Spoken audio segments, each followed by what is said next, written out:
وبركاته.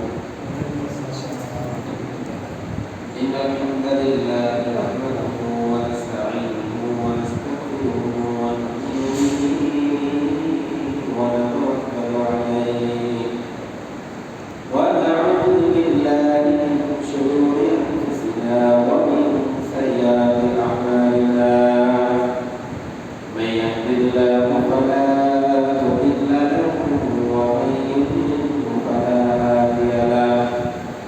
ونشهد أن لا إله إلا الله وحده لا شريك له. ونشهد أن محمدا عبده ورسوله. أما بعد فقد قال الله تعالى في كلامه المجيد وفرقانه الحميد. أعوذ بالله من الشيطان الرجيم. بسم الله الرحمن الرحيم. يا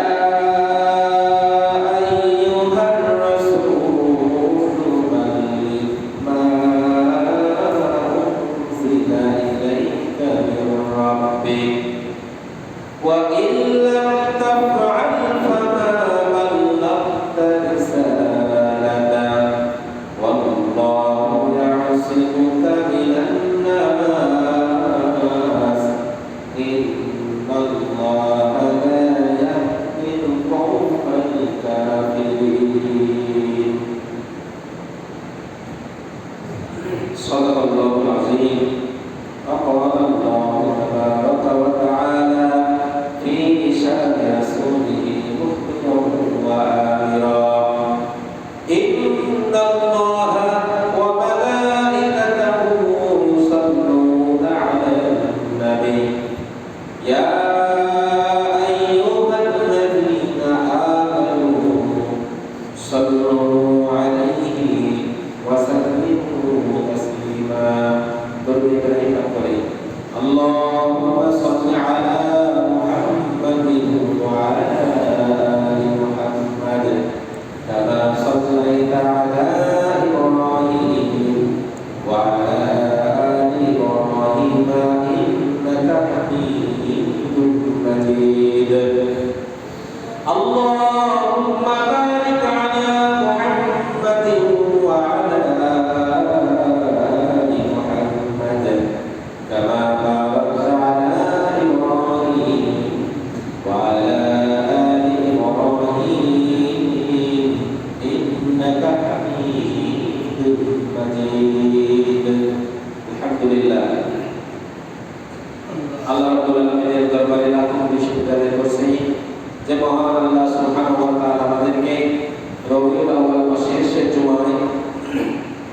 জুমার নামাজ আদায়ের লক্ষ্যে তার ঘর মসজিদে আসা বসা দুনিয়ার সমস্ত কাজ কারবার থেকে বিরত থেকে মায়ের মহব্বত দিয়ে আমাদেরকে যে আল্লাহ কবুল করেছেন সেই মহান রব্বুল আলামিনের দরবারে সিজদা অবনত চিত্তে শুকরিয়া আদায় করছি। আলহামদুলিল্লাহ। রাসূলের উপর সংক্ষিপ্ত দরুদ ও সালাম করছি যিনি রহমতের কান্ডারি হয়ে এই উম্মতের মুক্তির জন্য বিশ্ব মানবতাকে মুক্তি দেওয়ার জন্য যে মহান নবীর নেতা যাকে আল্লাহ তাআলা এই মাসেই পৃথিবীর জমিনে প্রেরণ করেছিলেন, আবার তিনি এই মাসে পৃথিবীর জমিন থেকে আল্লাহর দরবারে চলে গিয়েছেন, যিনি মদিনাতে শুয়ে আজও উম্মতের জন্য পেশা হয়ে আছেন, সেই মহান নবীর নেতার প্রতি সংক্ষিপ্ত দরুদ পড়ছি। সকলে পড়ছি সাল্লাল্লাহু আলাইহি ওয়াসাল্লাম। সম্মানিত উপস্থিতি, আপনারা সকলে কেমন আছেন? আলহামদুলিল্লাহ। আজকে আমি আপনাদের সামনে রাসূল সাল্লাল্লাহু আলাইহি ওয়াসাল্লামের মক্কা জীবনে কয়েকটি বিষয় নিয়ে কথা বলবো ইনশাআল্লাহ। আমরা সাল্লাল্লাহু আলাইহি সাল্লামের জন্ম বৃত্তান্ত এবং দুনিয়াতে কি কি নজির আল্লাহ স্থাপন করেছিলেন, দেখিয়েছিলেন, অনেকগুলো বিষয় আমরা আলোচনা করে ফেলেছি। আল্লাহ নবী সাল্লাল্লাহু আলাইহি সাল্লাম মক্কা জীবনে 13টি বছর, নবুয়তের প্রাপ্তির পর 13টি বছর মানুষের মাঝে দাওয়াত দিতে গিয়ে অনেকগুলো বিষয়ে বাধার সম্মুখীন হয়েছিলেন, অনেক প্রকারে। তার মধ্যে আমরা আজকে আলোচনা করব 8টি বিষয় নিয়ে ইনশাআল্লাহ। তবে মনে রাখবেন, প্রথম 3 বছর আল্লাহ তাআলার ইশারায় তিনি গোপনে দাওয়াত দিয়েছিলেন। কয় বছর ভাই? এটা আওয়াজ দিয়ে বলুন, কত বছর? 3 বছর। এরপরে 2 বছর যখন প্রকাশ্যে দাওয়াত দেওয়া শুরু করেছেন, তখন বিভিন্ন ধরনের অপবাদ, বিভিন্ন ধরনের বিরক্তিকর কার্যকলাপ, কথাবার্তা তাকে সহ্য করতে হয়েছে। তাহলে 2 এর দিনে কত হইল? 2 এর দিনে 5। এরপরে আবার 5 বছর যখন দেখো মিথ্যা অপবাদ নিয়ে বিরক্ত করে বিভিন্ন ট্যাগ লাগিয়ে কাজ হচ্ছে না, তখন নির্যাতনের স্টিম রোলার চালু করছে। দীর্ঘ 5 বছর। কত বছর? তাহলে 5 আর 5 কত হইল? 10 বছর। এরপরে শেষের 3 বছর নবীজির চাচা আবু তালিব এবং তার স্ত্রী হযরত খাদিজাতুল কুবরা রাদিয়াল্লাহু তাআলা আনহা ইন্তেকালের পর আল্লাহ নবী সাল্লাল্লাহু আলাইহি সাল্লামের জীবনে আরো দুঃখ, কষ্ট যেন একটা ছায়া নেমে এসেছিল, অনেক বেশি কষ্ট তাকে সহ্য করতে হয়েছিল। এই মোট 13 বছরের জিন্দেগি আল্লাহ রাব্বুল আলামিন এই পৃথিবীতে নবী সাল্লাল্লাহু আলাইহি সাল্লামকে প্রেরণ করেছিলেন। আপনারা জানেন যে সমাজটা নষ্ট সমাজ ছিল, সুদ, ঘুষ, অন্যায়, অনাচার, অবিচার, দুর্নীতি, পাপাচার, খুন খারাপি, জীবন্ত কন্যাকে কবর, মানুষের জানমালের নিরাপত্তাহীন, এক কথায় বর্বরতার একটা যুগে, এমন একটা সিচুয়েশনে, এমন একটা সময়ে আল্লাহ রাব্বুল আলামিন অশান্ত পৃথিবীকে শান্ত করার জন্যই আল্লাহ রাব্বুল আলামিন তাকে দুনিয়া থেকে প্রেরণ করেছিলেন। কি হিসাবে? ওমা আরসালনাকা ইল্লা রাহমাতুল লিল আলামিন। হে নবী, আমি আপনাকে জগৎ সমূহের রহমত হিসেবে প্রেরণ করেছি। বলেন সুবহানাল্লাহ। সে নবী জীবনের শুরু থেকে 40 বছর বয়স পর্যন্ত অনেক সুনাম অর্জন করেছিলেন। তিনি সুনাম অর্জন করেছেন আলামী বিশ্বাসী নামে, তিনি সুনাম অর্জন করেছিলেন সত্যবাদী, তিনি সুনাম অর্জন করেছিলেন আমানতদার হিসেবে। এইরকম সমাজের আরব বিশ্বের লোকে দ্বিতীয় কোনো মানব ছিল না যে মুহাম্মদ সাল্লাল্লাহু আলাইহি সাল্লামকে টপকেও বলে যাবে। কথা বলেন ঠিক কিনা? যেমনই তার সুদর্শন, তেমনই তার আকর্ষণ, কথা বলার মধ্যে মাধুর্য, আচার ব্যবহার এবং আমানতদারিতা, সত্যবাদিতা সব কিছুই আরব বিশ্বের মানুষের মন কেড়ে নিয়েছিল। কিন্তু সেই নবী যখন হেরা গুহাতে ঢুকে আল্লাহ রাব্বুল আলামিন তাকে কি করলেন?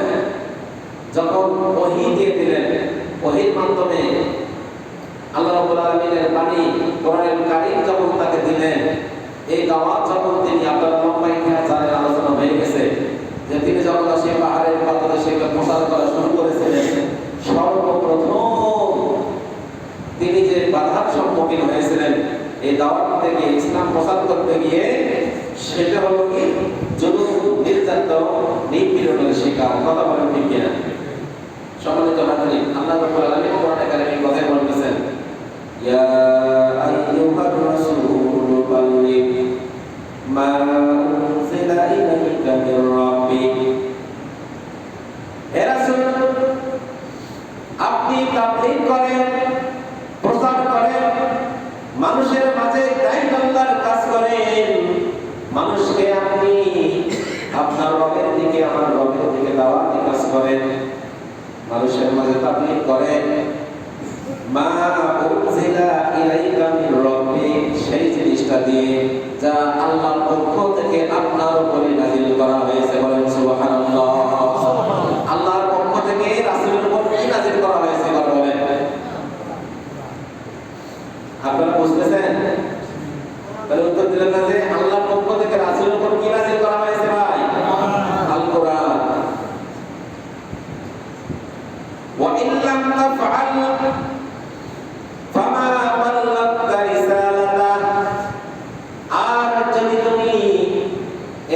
রিসালাতের দায়িত্ব যে তোমাকে দেওয়া হয়েছে, দায়ী আল্লাহর কাজের দায়িত্ব যে তোমাকে দেওয়া হয়েছে, ইসলাম প্রচারের কাজের দায়িত্ব যে আমি আল্লাহ তোমাকে দিয়েছি, এই কাজ যদি সঠিকভাবে না করো, একটু কাটাঘুষা করো, কম বেশি করার চেষ্টা করো, তাহলে ফামা বাল্লাগতা রিসালাতা, তুমি রিসালাতের দায়িত্ব সঠিকভাবে পালন করো নাই। বলেন নাউযুবিল্লাহ। ওয়াল্লাহু ইয়াসিমুকা মিনান নাস, আর আল্লাহ রাব্বুল আলামিন মানুষের সমস্ত চক্রান্ত, সমস্ত প্রকার যত ধরনের চক্রান্ত থাকতে পারে, সমস্ত চক্রান্ত থেকে আল্লাহ আপনাকে হেফাজত করবেন।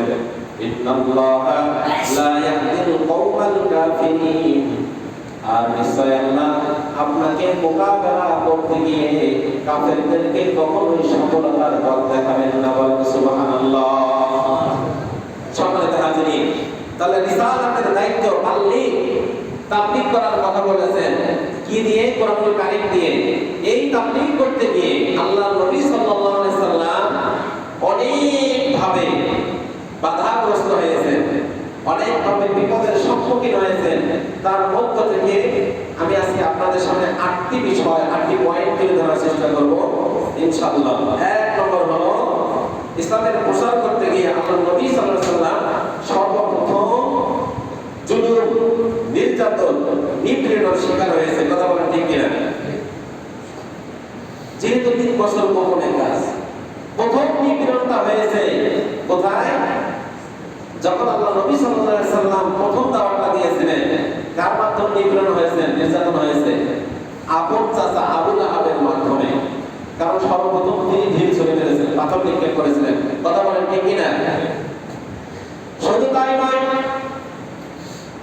আল্লাহর নবী সাল্লাল্লাহু আলাইহি সাল্লাম যখন রব্বুল আলামিনকে বিভিন্ন ভাবে ইবাদত তিনি যখন মশগুল থাকতেন, সিজদা দিতেন, রুকু করতেন, কাফের মুশরিকরা বসে বসে চিন্তা করত, আমাদের সামনেই মুহাম্মদ তার রবের এইভাবে আমল করতেছে, বন্দী করতেছে, এটা কি মেনে নেওয়া যায় নাকি?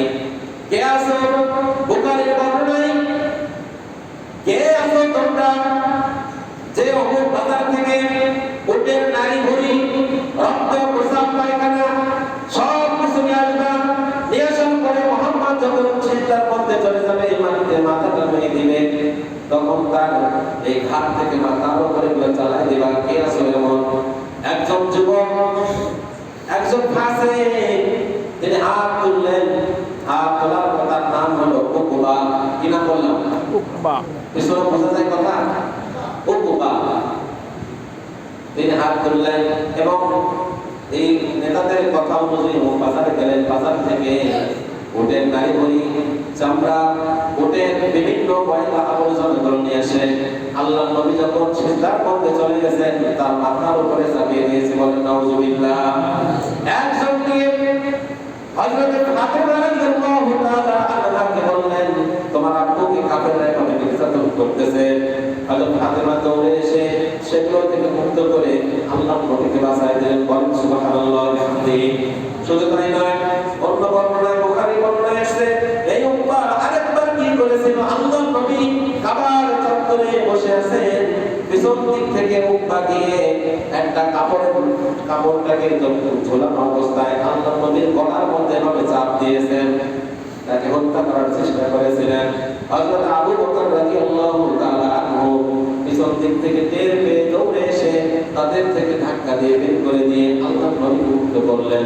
আল্লাহর নবীকে মুক্ত করে তিনি বললেন, যিনি আল্লাহর পক্ষ থেকে তোমাদের কাছে তোমাদের মুক্তির জন্য কথা বলতেছেন, রিসালাতের দাওয়াত দিতেছেন, এবং রিসালাতের দাওয়াত তিনি বাইনা স্পষ্ট দলিল দিয়েছেন, এরপরে তোমরা তাকে হত্যা করবা। বলেন সুবহানাল্লাহ।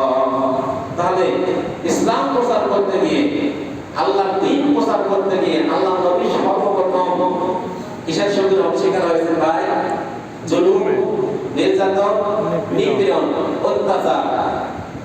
বর্তমান পৃথিবীতেও কেউ যদি আল্লাহ রাব্বুল আলামিনের এই বিধানের প্রসার করতে চায়, দ্বীন প্রতিষ্ঠার আন্দোলনের শরীক হতে চায়, কাজ করতে চায়, আল্লাহর জমিনে আল্লাহর দ্বীনকে বিজয় করতে চায়, এরকম দায়িত্ব আল্লাহর ভূমিকা নিয়ে মাঠে ময়দানে যদি কাজ করে, তাহলে তাদের উপরেও জুলুম, নির্যাতন, নিপীড়ন, অত্যাচারের স্ত্রী প্রদান চলে আসবে। কথা বলেন ঠিক কিনা?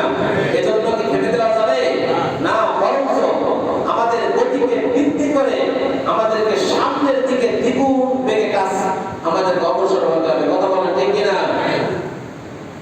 2 নম্বরে, যারা আল্লাহ তাআলা প্রিয় হাবিব মুহাম্মদ সাল্লাল্লাহু আলাইহি সাল্লামের অনুসারী ছিল, তাদের উপরেও নির্যাতন, নিপীড়ন, অত্যাচার করা হইত। হযরত বেলাল রাদিয়াল্লাহু তাআলা আনহু, হযরত আম্মার বিন ইয়াসির রাদিয়াল্লাহু তাআলা আনহু, হযরত খাবাইব, খুব্বাব, হযরত সুমাইয়া রাদিয়াল্লাহু তাআলা আনহা, এইভাবে সাহাবায়ে কেরামকে অনেক জুলুম, নির্যাতন, নিপীড়ন করা হয়েছিল। কি কারণ ছিল? মুহাম্মদ সাল্লাল্লাহু আলাইহি সাল্লাম আল্লাহর বাণী প্রচার করে, তারা মনে করে যে তাদের বাপ দাদার ধর্মে চুলকানি লাগায়। বাপ দাদার ধর্মে চুলকানি লাগলে তো কি হলো? সত্য আসার পরে বাকি অন্য দিকে থাকার কোনো সুযোগ আছে কি? হক যখন আপনার সামনে এসে গেছে, মনে করেন আপনি ইসলামের দাওয়াত কোনোদিন পান নাই, আপনার সামনে ইসলামের দাওয়াত সুমহান বাণী আল কোরআনের মাধ্যমে, আল হাদিসের মাধ্যমে তুলে ধরা হয়েছে, আপনি জানলেন, বুঝলেন, এরপরে আপনি মনে মনে চিন্তা করতেছেন, এতদিন ধরে বাপ দাদার ধর্ম পালন করতেছি, এটাকে কিভাবে বাদ দেই?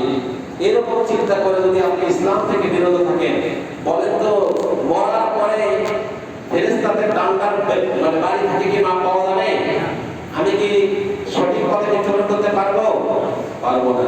ইসলাম আসার পরে সব কিছু ধ্বংস হয়ে যাবে।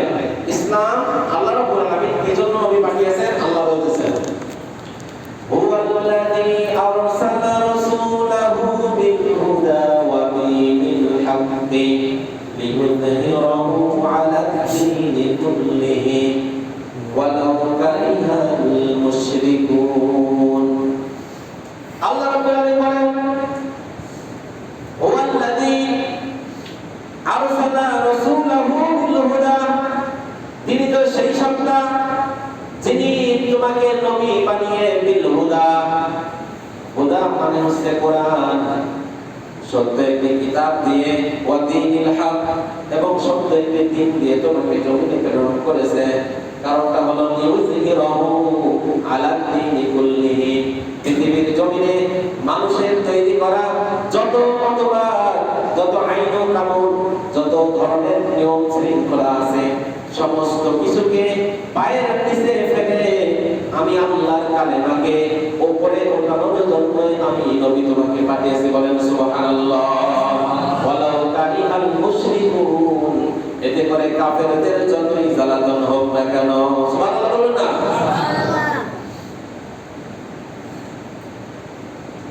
সম্মানিত হাজিরিন, আপনারা জানেন বিলাল রাদিয়াল্লাহু তাআলা কত কষ্ট দিয়েছে, আম্মার বিন ইয়াসির রাদিয়াল্লাহু তাআলা আনহুকে কত কষ্ট দিয়েছে, হযরত খাব্বাব, খুবাইব রাদিয়াল্লাহু তাআলা আনহুকে কত কষ্ট তারা দিয়েছে। নির্যাতন সহ্য করতে না পেরে ব্যবসা বাণিজ্য সব বন্ধ হয়ে যাচ্ছে, যেখানে মুসলমানদেরকে পায় সেখানে লাঞ্ছিত, অপমানিত, অত্যাচার, জুলুম সবকিছু তারা করে। এইটা সহ্য করতে না পেরে হযরত খাব্বাব রাদিয়াল্লাহু তাআলা আনহু, আল্লাহর নবী তখন কাবার হাতিমে হেলান দিয়ে আরাম করতেছিলেন, গিয়ে বললেন, ইয়া রাসূলুল্লাহ, আপনি কি আমাদের জন্য দোয়া করবেন না? আপনি কি আমাদের সাহায্যের জন্য দোয়া করবেন না? যে আমরা মার খাইতে খাইতে শেষ হয়ে গেলাম। হাদিস তো বহুবার শুনেছেন। আল্লাহর নবী তখন হেলান দিয়ে উঠে বসলেন, আর তার চেহারা পুরো গোলার মতো লাল হয়ে গেল। বলল, খাব্বাব, অতীত সময়ে যে নবীর উম্মত যারা ছিল, শুধুমাত্র মুসলমান হওয়ার কারণে, একত্ববাদের ঘোষণা দেওয়ার কারণে তদানীন্তন সময়ের রাষ্ট্রশক্তি, সমাজপতিরা তাদেরকে ধরত, ধরার পরে কবর পর্যন্ত জমিতে গেড়ে দিয়ে মাথার উপরে গড়ার বসিয়ে জীবন্ত মানুষকে 2 টুকরা করে ফেলত। এরপরে মানুষকে ধরা হতো, লোহার চিরুনি নিয়ে আসা হতো, চিরুনি দিয়ে জীবন্ত মানুষের পেঁয়াজ দিয়ে তাদের গোশতগুলো আলাদা করা হতো, হাড়গুলো আলাদা করা হতো। এত নির্যাতন, জুলুম নির্যাতন সহ্য করার পরে আল্লাহর পথ থেকে এক চুল পরিমাণ তারা দূরে সরে যায় নাই। বলেন সুবহানাল্লাহ। আমি আল্লাহর কসম করে বলতেছি, এমন একটা সময় আসবে সৌদি আরবের সানা থেকে হাজরা মাউত পর্যন্ত দীর্ঘ পথ মানুষ তাদের সম্পত্তি নিয়ে, টাকা পয়সা নিয়ে, অর্থ করে নিয়ে, তাদের জান মাল নিয়ে, সুন্দরী মেয়েরা তাদের রূপের বর্ষা নিয়ে তাদের একাকিনী অথবা দলবদ্ধ ভাবে চলে যাবে। তাদের ভিতরে এক আল্লাহ ছাড়া পৃথিবীর কারো ভয় থাকবে না। বলেন সুবহানাল্লাহ। বেশি তাড়াহুড়ো করো না, অপেক্ষা করো, আল্লাহ রাব্বুল আলামিনের সাহায্য অতি নিকটে। বলেন না সুবহানাল্লাহ। সম্মানিত হাজরিন, তাহলে আল্লাহ তাআলার সাহায্যকে আপনারা দেখতে পাচ্ছেন, দেখতে পাচ্ছেন না? 24 এর গণঅভ্যুত্থানের পরে আল্লাহ রাব্বুল আলামিন আমাদেরকে একটা, আমরা যারা ইসলামপন্থী ছিলাম, হকপন্থী, এক কথায় আল্লাহ রাব্বুল আলামিন যেভাবে চায়, আল্লাহ নবী সাল্লাল্লাহু আলাইহি ওয়াসাল্লাম যেভাবে দেখিয়েছেন সেইভাবেই যারা আমরা ইসলাম পালন করতে চাই। আমাদেরকে গত 15 বছরে একটা জেলখানায় রাখা হয়েছিল, সেখান থেকে আল্লাহ গত 24 এর আন্দোলনে অভ্যুত্থানের মধ্য দিয়ে পুরো বাংলাদেশকে জমিন উন্মুক্ত করে দিয়েছে না, দেন নাই? এরপরে ঢাকা বিশ্ববিদ্যালয়, যেখানে আমাদের ইসলাম শব্দটা দেওয়া জায়েজ ছিল না, এরকম একটা জায়গাতে আল্লাহ রাব্বুল আলামিন ইসলাম পন্থীদের বিজয় দিয়েছেন না, দেন নাই? এরপরে বাংলাদেশের সবথেকে ঘৃণিত একটা বিশ্ববিদ্যালয় ছিল, যেটা নাম শুনলে মানুষ ঘৃণা করতো, জাহাঙ্গীরনগর বিশ্ববিদ্যালয়, যেখানে 100 মেয়েকে ধর্ষণ করে তারা মিষ্টি বিতরণ করেছিল। এরপরে যেখানে একটা পাখি মারলে সেই পাখি মারার অপরাধে শাস্তি দেওয়া হতো, কিন্তু ইসলামপন্থী, হকপন্থী এবং যারা ইসলাম এবং ইসলাম অনুযায়ী নিজের জীবন, পরিবার, রাষ্ট্র পরিচালনা করতে চায়, এই ধরনের কারো নাম যদি তারা শুনতো, তাদেরকে তারা ক্রস ফায়ার দিয়ে হত্যা করতো, তাদের কোনো বিচার হতো না। এরকম জায়গাতে আল্লাহ রাব্বুল আলামিন ইসলামের বিজয় দিয়েছে। বলেন না সুবহানাল্লাহ। তাহলে জুলুম, নির্যাতন, নিপীড়ন আল্লাহ নবী নিজের উপরে এসেছে, তার অনুসারীদের উপরে এসেছে। 3 নম্বরে আল্লাহ নবী সাল্লাল্লাহু আলাইহি সাল্লাম তাকে যারা সমর্থন করত, যারা কি করত, সমর্থন করত, তাদের উপরেও জুলুম নির্যাতন এসেছিল। সেটা মুসলমান শুধু না, কাফেরও হতে পারে। আল্লাহর নবী সাল্লাল্লাহু আলাইহি সাল্লাম দিনে কিংবা রাতে মানুষের বাড়িতে দোয়ারে গিয়ে গিয়ে দিন ইসলামের দাওয়াত, একত্ববাদের দাওয়াত যখন মানুষের দ্বারে দ্বারে দেওয়া শুরু করেছে মুসলমান, চতুর্দিক থেকে কাফের মুশরিকরা তাদের বাপ দাদার ধর্মের লোকে লাঠি মেরে ইসলাম ধর্মকরণ শুরু করে দিয়েছিল। বলেন সুবহানাল্লাহ। কাফের মুশরিকদের নেতারা চিন্তা করল, মুহাম্মদ যদি এভাবে দাওয়াত দিতে শুরু করে আর এই নামের জনগণ যদি তাড়াতাড়ি ফিরতে শুরু করে, একটা সময় তো আমাদের ক্ষমতা, আধিপত্য, চেয়ার কিছুই থাকবে না, সব বিলীন হয়ে যাবে। এজন্য তার চাচা আবু তালিব, তখনও তিনি কিন্তু মুসলমান হন নাই, তিনি কাফের ছিলেন। কাফের থাকার পরে মুহাম্মদ সাল্লাল্লাহু আলাইহি ওয়াসাল্লামকে সমর্থন দিয়েছিল। সমর্থন দেওয়ার কারণে কাফেররা একটা দলবদ্ধ হয়ে একটা দল, কাফেরদের একটা দলকে আবু তালিবকে বললেন, আবু তালিব, তুমি অমুসলিম হয়ে তোমার ভাতিজাকে যেভাবে সমর্থন দিতেছো এটা মেনে নেওয়া যায় না। তুমি তোমার ভাতিজাকে বোঝাও যেন সে দিন থেকে ফিরে আসে, ইসলামের দাওয়াত থেকে সে যেন ফিরে আসে। একের পর এক 3 বার তাকে প্রস্তাব দেওয়া হলো, কিন্তু কি হয় নাই, আবু তালিব রাজি হন নাই। বরং শেষবারে নিয়ে মুহাম্মদ সাল্লাল্লাহু আলাইহি সাল্লামকে বললেন, ও ভাতিজা, তুমি যে কাজটা করতেছো আমি জানি এটা একটা সত্য কাজ, হকের কাজ করতেছো, কিন্তু এই কাজটা কি একটু সহজ করা যায় না, অন্য জায়গায় গিয়ে করা যায় না? আল্লাহর নবী সাল্লাল্লাহু আলাইহি সাল্লাম বলেন, কখনোই না, যার হাতে আমার আল্লাহর হাতে আমার জীবন।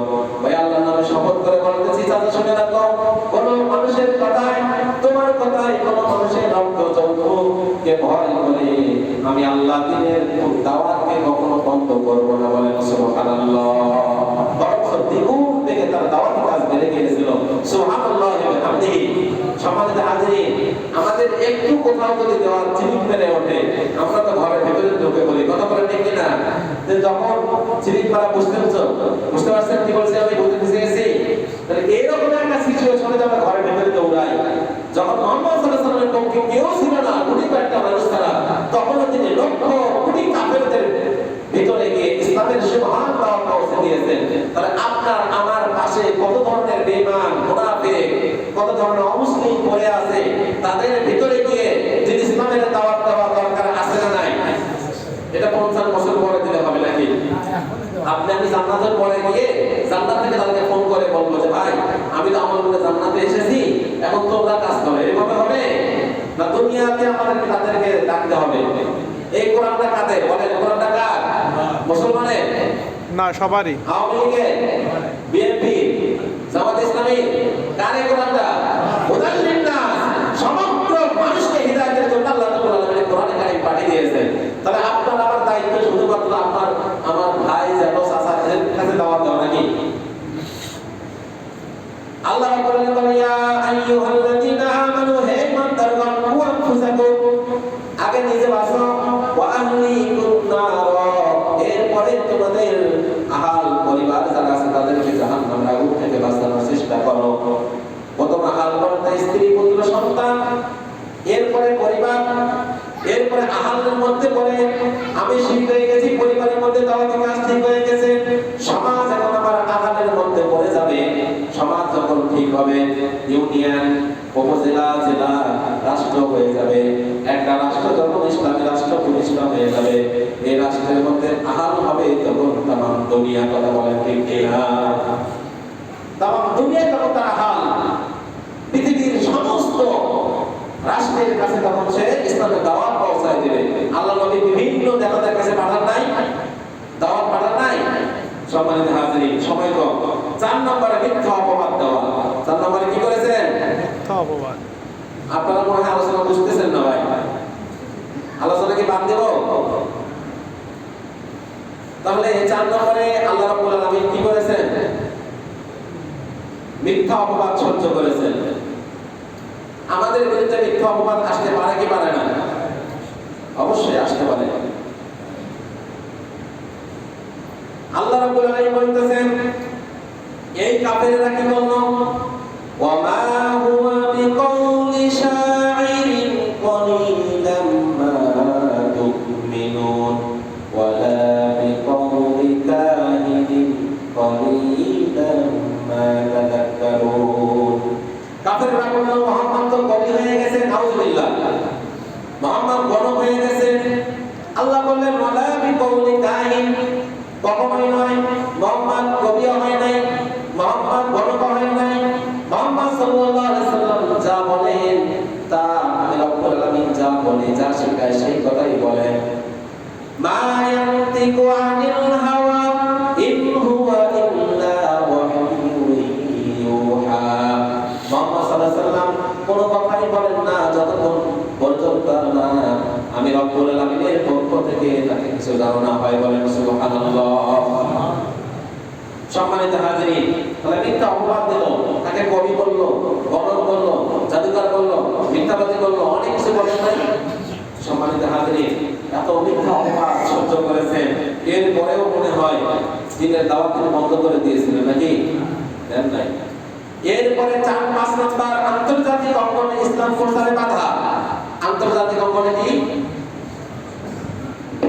আন্তর্জাতিক অঙ্গনে ইসলাম প্রচারে কি দিয়েছেন কাফেররা? বাধা। পিছনের ভাইরা বলেন তো কি দিয়েছেন? আপনারা ঘুম আসছেন? তাহলে মুখ দিয়ে কথা বের হচ্ছে না যে রোজা আছেন? আন্তর্জাতিক অঙ্গনে ইসলাম প্রচারে বাধা দিয়েছেন কাফেররা। কিভাবে? হজের সময়, হজের মৌসুমে যখন আমি এত বাধা দিলাম কাজ হলো না, তাহলে বাহির থেকে যারা আসবে তাদেরকে অন্তত আগেই বোঝাতে হবে। তাছাড়া এই মুহাম্মদ সাল্লাল্লাহু আলাইহি ওয়াসাল্লাম যা বলে তার কথায় এত সুন্দর মাধুর্য, এত আকর্ষণ, কোন মানুষ একবার শুনে তারা তার দলে চলে যাবে। এজন্য তারা আগে গিয়ে বলতো ভাই ওই অমুক জায়গায় একজন পাগল আছে, ওখানে যাওয়া যাবে না। কি আছে? আল ইনসানু হাদিসুন ফিমা বুনিয়া, মানুষকে যে কাজে বাধা দেওয়া হয় সেটা মনে বেশি করে করে। তাহলে পাগলের কথা শুনলে নাউজুবিল্লাহ বলে, পাগলের কথা শুনলে মানুষ এমনি যাওয়ার ইচ্ছা করে কি করে না। তখন সবাই তার কাছে যায়, গিয়ে দেখে যে না পাগল তেমন হবে না, পাগলের চুল থাকবে উস্কো খুস্কো, কাপড় থাকবে নোংরা, কিন্তু ইনি যে চকচক এত সুন্দর চেহারা, দাঁতগুলো মণিমুক্তার মতো, তার গা থেকে ঘাম, এই ঘামের যাওয়ার সংগ্রাম, কোনো দুর্গন্ধ নাই, এটা তো পাগল হতে পারে না। তখন তারা কি করলো, জিমাত নামের একজন ওজা ঝাড়ফুঁক করেওয়ালা সেখানে আসছে, পরিচিত, তাকে বললো ভাই সামনে একজন পাগল বসে আছে, তুমি দেখো কিনা তার মাথায় ঝাড়ফুঁক দিয়ে তাকে ঠিক করা যায় কিনা। তখন বললো ঠিক আছে। তিনি তার কাছে গিয়ে বললেন আমি তোমার বিষয়ে সব জানি, আমার ফুঁক দিলে তোমার মাথা ঠিক হয়ে যায়। বলে নাউজুবিল্লাহ। যখন আল্লাহ নবী সাল্লাল্লাহু আলাইহি সাল্লামের কাছে গিয়ে জিমাত অনেক কথা বলেছেন, কথা বলার পরে যখন আল্লাহ নবী বললেন আমারও কিছু কথা আছে, অনেক কথা বলার পরে জিমাত বললেন আচ্ছা ঠিক আছে তাহলে শোনাও। আল্লাহ নবী বললেন ইন্নাল হামদালিল্লাহ নাহমাদুহু ওয়া নুসাল্লি আলা আশহাদু আল্লা ইলাহা ইল্লাল্লাহ ওয়া আশহাদু আন্না মুহাম্মাদুর রাসূলুল্লাহ। আল্লাহু আকবার। জিমাত বলতেছেন এত সুন্দর কথা, এত তথ্যবহুল কথা, এত গোছানো কথা কোনো পাগল বলতে তো হতে পারে না।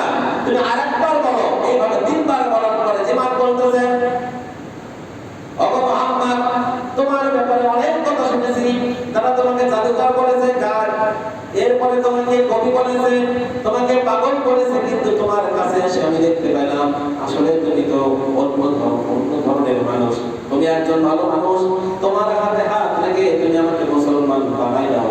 সঙ্গে সঙ্গে বলল আশহাদু আল্লা ইলাহা ইল্লাল্লাহু ওয়া আশহাদু আন্না মুহাম্মাদান আবদুহু ওয়া রাসূলুহু।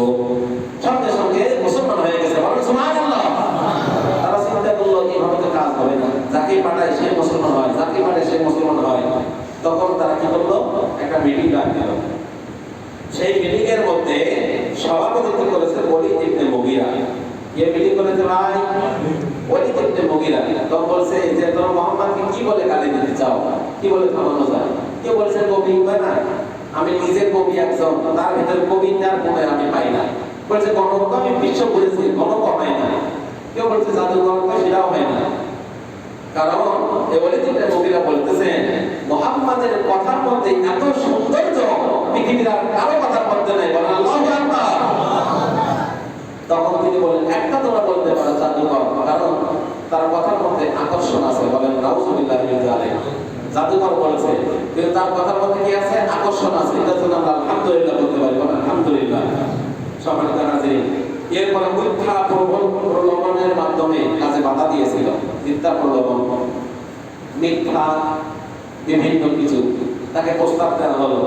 চারটে প্রস্তাব। এক নম্বরে উতবা ইবনে রাবিয়া তার কাছে গিয়ে বললেন যে মুহাম্মদ তোমার যদি এই কাজ করো, টাকা পয়সার উদ্দেশ্য হয় আমাদেরকে বলো, আমরা টাকা পয়সা নিস্তুক তোমাকে দিয়ে দিব। বলেন নাউজুবিল্লাহি মিন যালিক। দুই নম্বরে যদি তোমার পদমর্যাদা চাই তাহলে আমাদেরকে বলে দাও, বিভিন্ন মিটিং মিছিলের আমরা তোমাকে দায়িত্ব প্রাপ্ত বানাবো। তুমি যদি রাজত্ব চাও আমাদেরকে বলো, আমাদের কোনো একটা অঙ্গ আছে তোমাকে রাজা বানায় দেব। তিনটা প্রস্তাব দিলাম, এই তিনটা যদি না মানো তাহলে চতুর্থ আরেকটা প্রস্তাব দেব। আল্লাহ নবী বললেন কাজ হবে না। তখন চতুর্থ নম্বর প্রস্তাবটা হলো তাহলে তুমি এক কাজ করো, তোমার মাথার মধ্যে সমস্যা আছে, তোমাকে ডাক্তার দেখায় চিকিৎসা করতে হবে।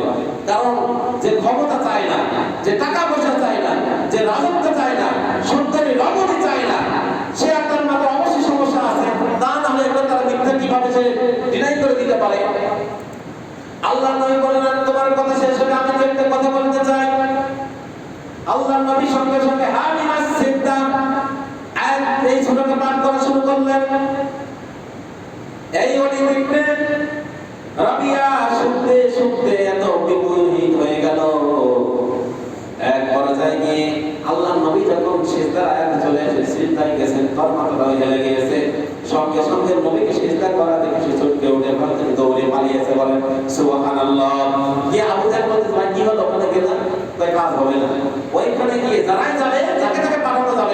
সেই মুহাম্মাদের বেড়াজালে করে ইসলাম ধর্ম গ্রহণ করবে। বলেন সুবহানাল্লাহ। সম্মানিত হাজিরিন, 7 নম্বরে বয়কট করা, ব্যবসা বাণিজ্য, তার পুত্রের সঙ্গে বিবাহ, এরপরে তাদের সাথে সামাজিক সমস্ত চুক্তি, কোনো কিছুই চলবে না। এমনকি যতদিন পর্যন্ত মুহাম্মাদকে আমাদের দল সফে না দেবে ততদিন তাদের সাথে কোনো আলোচনা তো বসা যাবে না। এরকম করে শিয়াবে আবি তালিবের তাদের একটা গৃহবন্দী করে রাখলো জেলখানার মধ্যে দীর্ঘ 3 বছর। কত বছর ভাই? 3 বছর। সাহাবী ইবনে আবি ওয়াক্কাস রাদিয়াল্লাহু তাআলা বলতেছেন, আমাদের খাদ্য রচন সব শেষ হয়ে গেল, আমি ক্ষুধার যন্ত্রণায় গাছের থেকে পাতা পেরে সেইটাকে সিদ্ধ করে গরম পানিতে সিদ্ধ করে খেয়ে বেঁচেছিলাম। এত কষ্ট তারা তাকে দিয়েছে। এরপরে 8 নম্বরে তায়েফের ময়দানে জুলুম নির্যাতন, এটা তো আমরা সকলে জানি। সম্মানিত হাজিরিন, তাহলে দাওয়াতের কাজে দিন ইসলামের কাজ করতে গিয়ে আল্লাহর নবী সাল্লাল্লাহু আলাইহি সাল্লামকে তারা কি করেছিল? তার কাছে বাধা দিয়েছিল অনেকগুলো কায়দা কৌশলে। তার মধ্য থেকে আমি 8টা পয়েন্ট আপনাদের কাছে তুলে ধরার চেষ্টা করেছি।